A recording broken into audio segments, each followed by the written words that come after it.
Good evening, guys, and happy midweek. You're welcome to Afia TV Official. And of course, it's that time of the day when we get to give you all that is hot, trendy, and spicy on the internet. Welcome to Afia TV Official on Afia TV, broadcasting live from the cool city of Enugu State of Udipene on DSTV 254 and GoTV 17. My name is Divine Onoha, your queen of great conversations, and I've been here throughout this week, and I'm still going to be here till the end of this week to give you all that is trendy and spicy on the internet. And like I always say, social media is such an interesting place to be. Every single day there's something to unravel, there's something to talk about, there's something hot, something that we really need to give our hot takes on. But I'm not going to be doing it alone today. I am right here with Pablo. Uncle Pablo. Uncle Pablo. Sorry about that. I don't know what's with the uncle title there. Yeah. I really don't know if your sister put to bed yesterday, but okay, his name is Uncle Pablo, and he's a cybersecurity professional. Welcome to the show. The Uncle part there is, I'm not getting any younger, so let's just put the uncle there. The only thing I will tell you, because you're not getting any younger, is that you should go and get married. I don't care about your uncle. It wasn't written in the Bible that everyone is supposed to get married, So maybe we're part of those people that... You are not part of them. You are not. Welcome to the show. Yeah, thank you very much. How you doing? How's your day been? Yeah, it's been good. Thank you were gloating off camera that I like having you on my show. Yeah, but last week pride wants to wound you. Pride wants to finish you. It's not pride. Last week you had me, and then, you had to beg me, please come on my show, Pablo. You want me to expose you on this live? Let's not do that. Let's not do that. Let me control myself. I'm trying to be demure today, trying not to stress over anything. Yeah. Let me not lose my composure because of Pablo. Welcome to the show. Yeah, thank you very much. Okay, to be fair, you can be interesting. Aww. A little bit. I don't understand. Now it's coming out. Why are you too excited? Now it's coming out. I've not even allowed my compliment to land, and you're already because down. I already know what you wanted to say. Anyways, let's get right into it. The first thing trending, there seemed to be a move for POS to be banned. Because to be honest, I went to withdraw, was it 2 days ago? And I tried withdrawing 3,000 naira, or was it 5,000 naira? Yeah, 5,000 naira. And they told me 200 naira. I said, what's happening? Because I know that 5,000 used to be 100 naira. 100 naira, yeah. And then 10,000. In fact, sometimes 7,000, 8,000, you can still get it at 100 naira. But once it gets to the 10,000 naira benchmark, you now, pay 200 naira. But all of a sudden, I'm hearing 3,000, 5,000, you pay 200 naira. Yeah. Then if it's 10,000 currently now is 400 naira. 400 naira. So a lot of people are saying, we're really wondering what's going on. Are we going back to the cashless policy? I mean, what exactly is going on? Nobody has been able to give me an explanation. I had to go and start asking. I was asking some of the POS operators, what is happening? Is it that there is no cash? Nobody has a perfect explanation for what is happening. But all they can tell you is that cash had on a bank.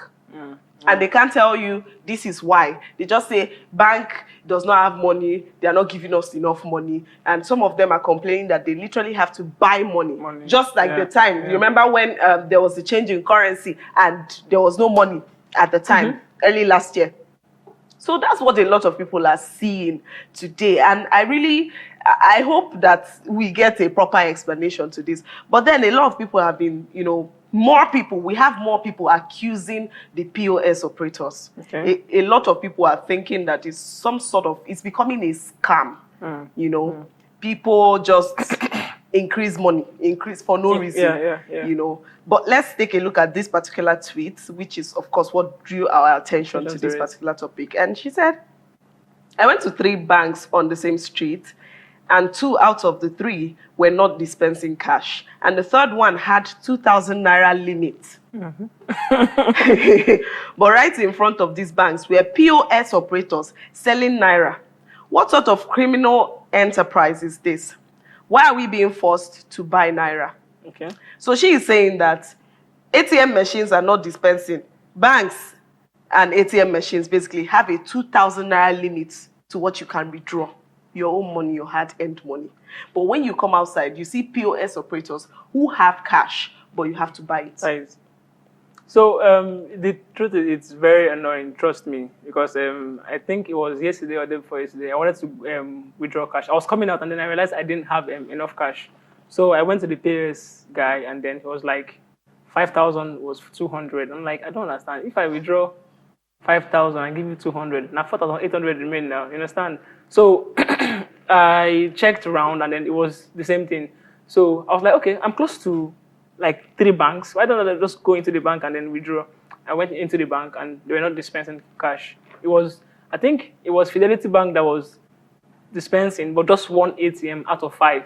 And there then were you could so see many people. the queue. You understand? So it's really annoying. But another angle here, let's look at this other angle. So the country, things are becoming very expensive in the country. These POS guys take this thing as what they do day to day, as a day-to-day job, right?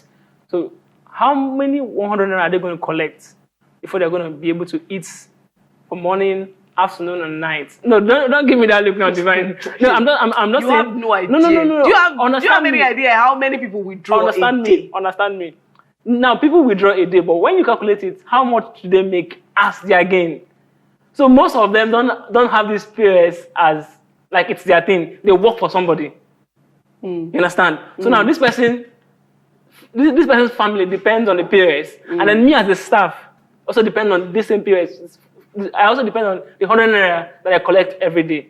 So if you make the calculation, you see that it's not enough to maybe cater for their needs. These are very expensive now. In as much as I think if banks should fix their ATMs, we'll not be having this issue. But also, we should know that if banks fix their ATMs, these POS guys will be out of business. To be very honest, if not for the way Nigeria is, I really don't even subscribe to people having POS business as their main source of income or only source of income. Your Because president then is not your president and your governors are not providing jobs. What country are you from?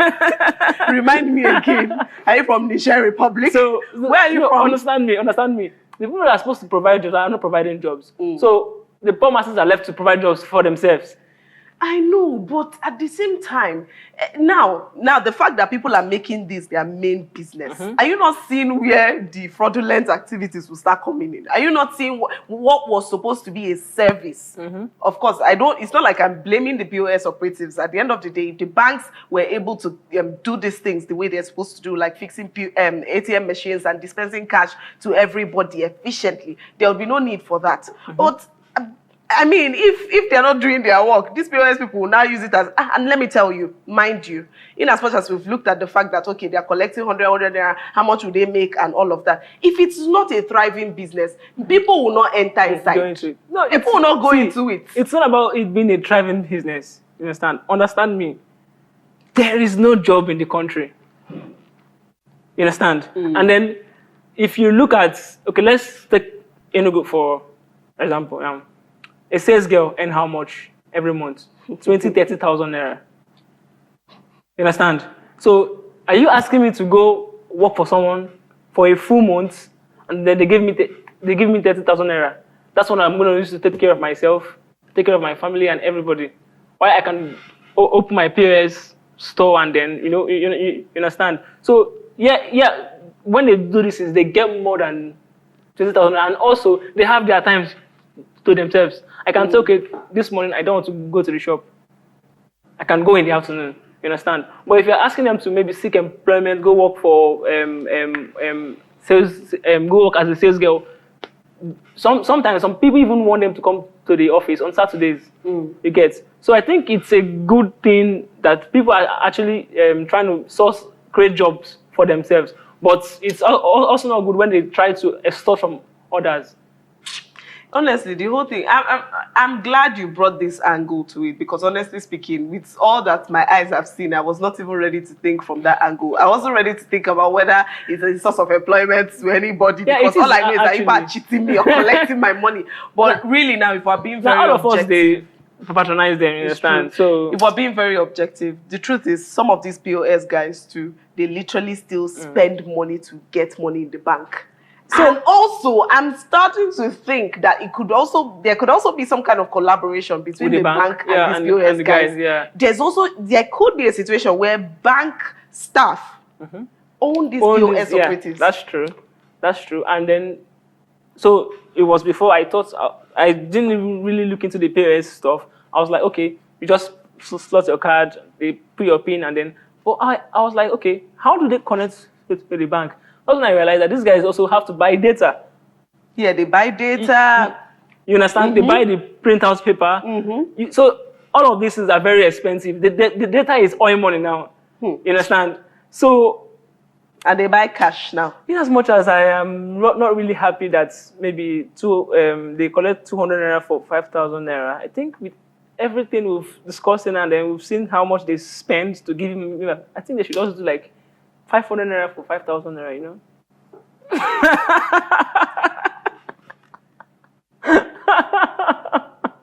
It's fine. It's fine. It's a live show.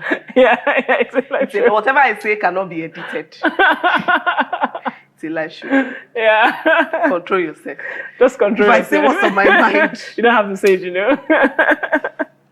You only 500 naira. They should not even try me. But with the way the economy is going, hey, God, it will shock us to get there because it used to be 50 naira before. Yeah. It used to be 50 and then naira before. if we see how much they were selling cash during the cashless economy, it was so you even pray to God to see cash. You're willing to pay. You're willing to pay anything. You had you get so at some point they were doing 10,000 naira for 1,000 naira that time. You understand? And then I had a friend that was willing to pay just to have cash. You understand? So we just pray we don't get there, and then we pray that our president does something very quick about it. Because this is becoming scary. And it now makes me think that, a few days ago, we talked about the publication that was made that every single Nigerian is owing about 619,000 plus. Yeah. I don't know if you saw it. They share Nigeria's debt. I saw it. All of us will collect 600 and something thousand. And one of the comments there said, hey, believe me when I tell you I already paid for it. Yeah, that's true. So when I'm now seeing this thing going on, I'm saying, okay. Because people were shouting in the comments, no, I'm not going to pay shishi. I'm not going to pay anything. Some people who were willing to pay, they say, I'm not going to pay anything more than 4,600 naira. And others were saying, did you inform me before you went to collect the debt? And all of that. But right now, I'm beginning to reason with that comment, though. Maybe. It's like, true. We don't pay. Yeah, because of the whole high taxation. High taxation. Yeah. Every single thing. Well, at some point, it's better you pay unknowingly than you pay knowingly. So I pay, right? But I don't know. You understand? I pay, but I don't know. Like you tell me, say, okay, we've frozen your account because you're owing, so you're still owing minus. Freeze whose account? Just imagine my account now. I will dig ground. I'm not doing this banking thing with you, big. I will dig ground and be putting my money. Just imagine they collect the money from my account. I go to the old bank like minus 700 and something thousand. This is sad. I'm barely feeding well. I'm barely eating. No, for real. We are barely eating. Sorry, I beg, don't mind me. We're barely surviving, and then all these things are coming up. It's really crazy. But let's take a look at what the comments are saying. The first comment here is from NG News. It says, you'll be surprised to know that the owner of the POS stands are the bank staff. Just like something we said, yeah. This one here says, we are forced to buy Naira because this is one of the means we can be taxed indirectly to cover government expenditures. It's sad that someone cannot withdraw his or her last 1,000 Naira from the POS without having additional 100 Naira for charges. Just what we said now. It's possible that we are indirectly being taxed. Yeah. The next one here says, it is truly pathetic. Why should it be a struggle to access our own money? The corruption has become so extreme that we Nigerians are beginning to accept the unacceptable as normal. The next comment here says, these are the issues. As a POS merchant, you have to know someone in the bank, your plug, who will sell the Naira to you, and you go out to sell it to others. It's a cartel that needs to be exposed. Next comment here says, how is the POS operator selling Naira? What kind of accusation is this? POS operators get cash from various sources, not necessarily the bank, to run their business. They collect cash from people and make transfers in exchange so they can access cash to keep their business going. People shouldn't post online without understanding the basics. She should focus her frustration on the banks and federal government, not on POS operators. So on a final note, should we ban POS or should we not ban POS? Let's not ban them, please. Let's not ban them. Ha! Because there are some places that you go to and then you don't have banks there. Then you have these POS guys there. So they're making business. I didn't want to easy change for my us. mind. let's just allow them. Well, honestly, I'm fighting it, but I don't want to be insensitive. Okay, let's not ban them. Abby. Let us give them like maybe extra. Last life. Last life. Like we're the ones to determine it finally. Actually, the citizens are actually the ones to determine whether POS will be banned. Yeah. When we had SARS, we protested and then they left. Okay, so, protest. Yeah. But now if you protest now, the problem is that your family member may be doing POS business. How do you want to go and protest? You can't even protest. Your cousin's cousin is doing it. Just imagine when your destiny helper they do POS, can't go protest. It's like, oh wow, I send you money, you protest with them. It's so sad at the end of the day. Well, I don't even know what to say. We're just trying to consider everybody is suffering it. Yeah, that's true. Okay, this story has just made me sad. We'll take a short break and when we return, more on Afia TV Official. Don't go anywhere.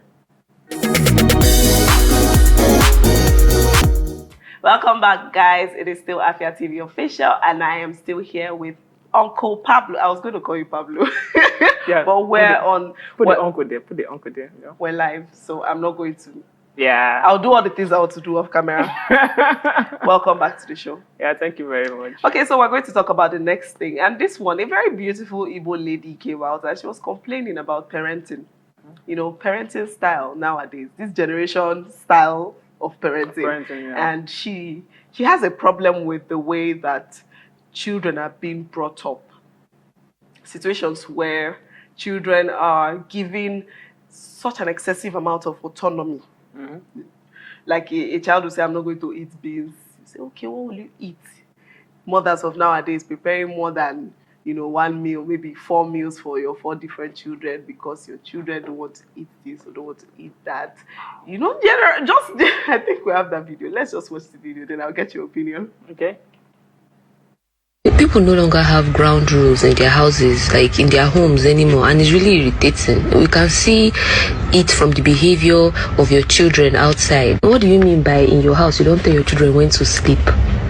Please don't bring your children near me. Like, don't even bring your kids near me. Like, I acknowledge that children have their own autonomy. Children have rights, but at least set some ground rules. Because I can remember when I was growing up, even down to food, is what my mom cooks, everybody will eat. If you like, unless you are allergic to that particular meal or something in the food, whatever she cooks, which one is, oh, you have 4 children, you're making 4 different breakfasts.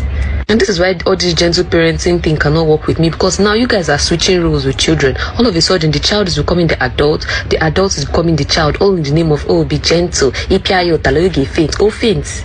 All these ungrateful, nonsensical children up and down. Very ungrateful. They can't even say thank you when you do something for them, your own children. Okay, so our sister here was talking about ground rules. The fact that a lot of parents don't seem to have ground rules anymore in their home.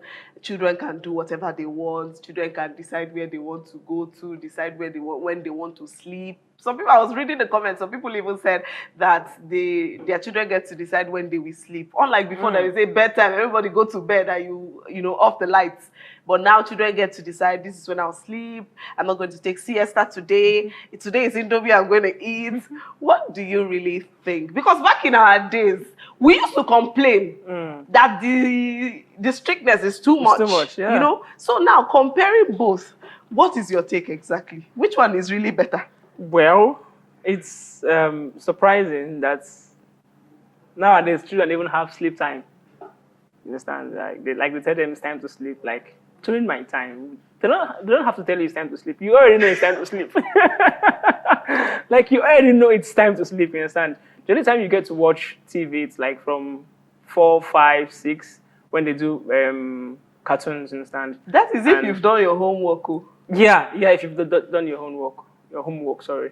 So I think, in as much as we don't want to train our kids with iron hand and you understand and make them feel like they're part of the family, we should not also do things that would make us regret. You understand? We should not do things. I remember reading a story when I was in primary school, and it was about a boy that they were always trying to pamper him. And then when he grew up, like he was something else for not just for his family now, for the whole community, you understand? So there's an Igbo adage that says the community trains a child, a child, yeah. So if you feel like, okay, this is not my child, he should be whatever he wants to be. When that child grows up with that bad attitude or character, it's going to affect you in one way or the other. You understand? So actually I've seen people train children. I'm like, do you guys really do this? Like, you don't even have the right to tell my mom you don't want to eat because this is not your food. Hunger wound Like, you. you get so. Growing up, I didn't like ogbono soup. You get. But the first time I told my mom I don't want to eat this thing, she was like, okay, fine, no problem. And I was waiting for her to. It was when they don't wash all the whole plates, keep and everything. I knew it was then I knew I fucked up. It was then I knew I messed up. You understand? So I think parenting now is something else. Trust me, like we're not really getting it right. That's what I have to say. So you agree with her? Yeah, I agree with her. Soft parenting versus strict parenting. Spare the rod and spoil the child. So strict parent. Break that rod. I thought I was going. Thank God we agreed on this one. Break that rod. Because some people were attacking the lady, telling her that it's so easy to give parenting advice when you've not had your own children. Yeah. And then other people were coming from the fact that back then our parents shared. They overdid certain things. Just one eye my mom will look, you already know. Okay. You just compose. Yeah. So, and now, we condemned it. We were not fine with it. And now we're privileged to be parents. So, it's ideal for us to start changing some of those things. And then some people are coming from the other angle of you are talking from a place of poverty. It's because you don't have money. That's why if you have money, you should be able to spend on your children. You should be able to allow your children to do what they want to do and choose where they want to go and all of that. But I personally think it's not a money issue, even if I have money. It's not really a money issue because sometimes I see on the news where they said this child did something to this other person's child, like maybe beat up the person, or like the one, I think they said he killed a child in school. You understand? So I was like, it's not about that this boy is wicked. It's about where he's coming from. Okay. Maybe the boy don't see the pops, he don't hit the mom. You understand? And if you have a violence, I'm not saying you should always beat. At some point, they said if you beat a child with the left hand, you draw him. Yes. You understand? So these are things people should give them time. They have that time to feel like the superhero in the house, but always tell them, okay, let me get this house. Yes, ground rules. So tell them this, you're in my house here, but this is what we do here. You understand? So when you train them like that, they don't go about turning monsters. You understand? So that's what I feel. Okay, so generally I think to wrap it up, it's just balance that we need. A little bit of this and a little bit of that. No, not a little bit of this and like more of the slapping. 50-50. More of this, like 70 slapping. 70-30. 30, calm down. I don't like you. No, but that's 70-30? That's, yeah. Wow. Yeah. I think I'd go with 50-50. Nah, 50-50. We are not doing 50-50. 70-30. I'm tired of paying 50-50. Okay. Well, it depends on the child, though. Let's not even go there. Depends on the child. Some children, no. Oh, really? Some children, 80-20. So, thank God you're saying this now. Yeah, because we have to look at every angle. No. Have you met them? Those ones that are rude and they say no, they are smart. Yeah, you get. We don't have time. We don't have time. I've been sick now to just end the show. So let's just take one or two comments and then we'll end the show. The first comment here says, Madam, when you reach your turn, please train your child as you want. Don't project your own upbringing onto others. Everyone isn't the same. That's what we're saying. So people will condemn her. And the next comment here says, do you have kids? Train your own. Let's see. Wow. The next comment here says, imagine another woman's child under the custody of this lady. This is terrible. And then this one says, hard pill to swallow. Call me old school, but I'm sticking to the old parenting style by my dearest mom. Okay. And finally, as I know faint for my mama hand, my own children Go no fit. go fit too, because they must collect. Yeah. They are going to collect. And on that note, I bring this show to an end. Thank you so much, Pablo, for joining us. Yeah, it's been It was a pleasure. pleasure. I wish we had more time. There's still more to talk about, but of course, we don't have time. So that's why you need to join us tomorrow. Join us every weekday here on Afia TV, 5:30 p.m. from Mondays to Fridays. Don't forget to follow us on all our social media platforms at Afia TV Official. And please, my Enugu story is fast approaching. The deadline for submission of entries is 22nd of this month. So if you are a creative and you haven't submitted your entries, please hurry up. Go to our social media platforms and find out how exactly you need to do that. Don't miss out on this one. Dirty December, you don't want to miss out on it. Just imagine what 300K would do for me. I'm telling oh you. my God. Thank you for sticking with us. My name is Divine Onoha. Do have a lovely evening ahead. Bye.